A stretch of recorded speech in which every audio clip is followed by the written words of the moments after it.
The CT scan controversy has been causing a lot of drama throughout the hobby for quite some time now, with many YouTubers giving their thoughts on how it's going to affect you as a collector. I've decided to wait a couple of weeks before chiming in myself so I could be the 100,000th person to give their take. It's a bold strategy, Cotton. Let's see if it pays off for him. Let's don't go. King of the street vibes, gotta go fast, gonna win all night. Oh yeah, yeah. Let's don't go. Hello everyone and welcome to another Less Than Gauche video. If you love Pokemon and discussions, and of course openings like this one, consider subscribing to the channel. That's right, today we're going to have a quick little talk about my thoughts on how the CT scan controversy is going to affect the hobby, but most importantly, you as a collector. And yeah, at the end, of course, we're gonna rip some packs. So I think the most important thing to start off with is that I don't feel like this is going to affect most anyone at all. I think it's going to affect maybe 1% of those in the hobby, but again, for the majority of people, it's not going to be a big deal, as there are many things that you should already be doing that if you are, you won't be changing at all. First and foremost, you always have to be careful about where you're making your purchases. If you are going to be purchasing them from a big box store like a Target and Walmart, you're going to be safe. If you do go onto a website or a third-party seller, you always want to make sure that you are buying from a reputable or verified source. So Amazon, for example, you want to make sure it's being sold and shipped from Amazon. Otherwise, you're just going to want to make sure that you are buying from someone that you can trust, which can be difficult when you're buying from places like eBay. But again, check out their ratings, check out, the comments, and just be careful. One means of purchasing collectibles, especially those in this hobby, that you need to be extra careful with are sites like Whatnot and Drip. Those breaks that you see where you're having people opening up individual packs, those are the ones that are going to be even more concerning, because this is where people can open up a booster box, scan all the different packs, see the hits, take those out, and sell to you all of the rest. Again, I don't think this is any different than before, as there were many different ways to get scammed through this process.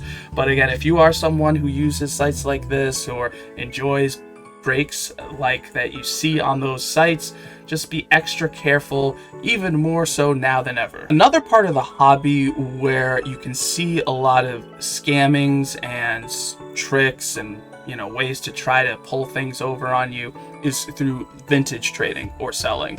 But again, I don't think that this affects things or makes your purchasing any different.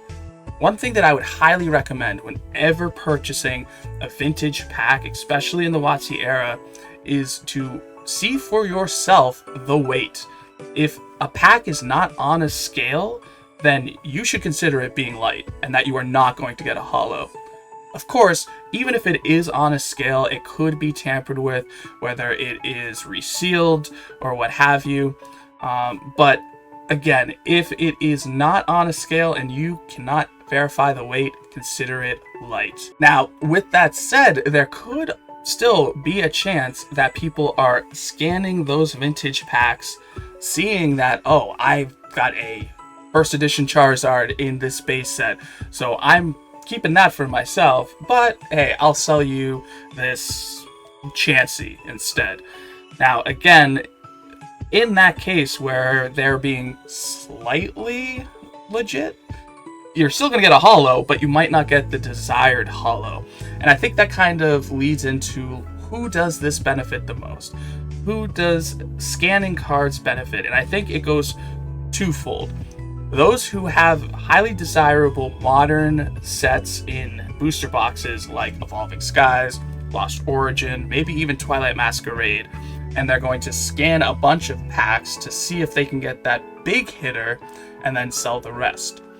Same thing goes for these vintage packs. If you have a bunch of first edition WotC era sets lying around, as of right now, it is more valuable and better for you to keep those sealed versus taking the risk of opening them up and not getting that big hit. So I really feel like these scans are for those who already have product in hand and are really deciding whether or not it's worth it for them to open up those packs. Again, there's going to be a lot of people who are going to be reselling, but I think that is going to be affecting more of those whatnot and drip box breaks. So again, at the end of the day, I really feel like this only affects a very small group of people in the hobby, and I feel like it's really not going to affect you at all.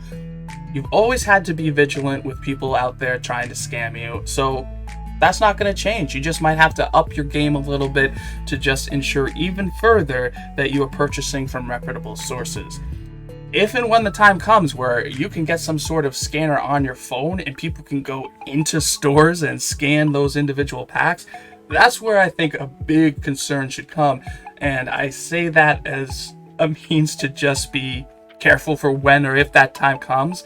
But yeah, I hope that didn't give anyone ideas. Don't do that. That'd be really lame. So all in all, I think the worst part that could come from this whole thing is just seeing an influx of more rare and desirable cards in the market. So we might see more base set Charizards, we might see more Moonbreons or Alt Art Garatinas. But at the end of the day, really, how much is that going to affect things either? I feel like those are such big time desirable cards that an extra even 100 or a couple hundred of these cards isn't going to kill the value that much. It might lower it for a little bit of time, but give it a year, 2, 5, what have you, and they're just going to go right back to where they should be, because those are the most desirable cards to have. So the TLDR of it all is just be smart, be safe, and this really shouldn't affect you at all. With that said, we can't go through a whole video without opening up some packs, right? I got this King Gambit collection box. Let's open it up, see what we can get from Shrouded Fable, and just have a good time doing it. Okay, so as is the case with all of the Shrouded Fable collection boxes, you get 2 non-promo holographics and a pretty sweet, I will say, illustration rare promo card. So 3 in total, 1 Black Star promo, not on par with the Kingdra or Greninja, but with that, we'll get into the ripping of the packs. We've got 4 Shrouded Fable today. Let's see if we can add to the collection. In our first opening of the 2 EX collection boxes, did pretty good. We got an illustration rare out of each, not one of the ones we were looking for, but still cool to see. Hopefully we can get another one in this opening today. But yeah, how are we feeling about Shrouded Fable?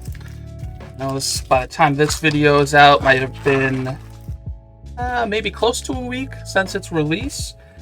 I know there's kind of mixed feelings on it. I myself, yeah, not super excited over it, but we'll open a couple of packs on the channel, see if we can get a sweet illustration rare like this one. Again, the special illustration rare of Cassiopeia. Man, it is blowing up. I'm sure it will drop. It'll drop over some time, but I'm not sure that's a $100 card, but who knows?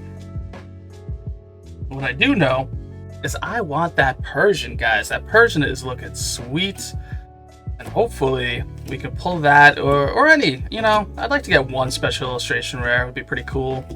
But so far, the Pheasantipede EX, it's okay, but not what we're looking for. Let's see if we can get some last pack magic after our little CT scan discussion. You guys are going to have to let me know what you think about my thoughts on it. Do you think it's really that big of a deal? You see so many, content creators saying it's the death of Pokemon, the trading card game will never be the same, collecting. It's not that serious, guys. I don't think it is, but you let me know. I'd love to have a discussion, as I always do, and we can, talk it out. Unfortunately, though, that box was a dud. We only did get one hit today, and at least a pretty cool promo. So there you have it, guys. I figured it was worth kind of giving my 2 cents on the whole CT scan situation. I know it's nothing new. I know you've heard it probably hundreds of times before, but as I always do, and like I mentioned earlier, I love talking with you guys. I love opening up things for discussion. So please let me know your thoughts. Do you think I'm way off base? Do you think I'm in the ballpark? Are you sick of hearing about this? Again, hopefully it's not going to be a big deal moving forward, and we could just enjoy the hobby that we all love. But as always, if you did like this video, especially kind of the more talking head video versus the mass opening, let me know. Give a thumbs up by smashing the like button. Drop a comment down below, as I keep on saying. And it's true, I love hearing from you, and I do respond to everyone. And if you wouldn't mind dropping a sub, I would really appreciate it, and it helps out the channel a lot. Thank you guys, and have a wonderful rest of your day. Master of defense and Pokemon 2, dodging shots flying high like the Jets crew. Cats in the mall with a smile so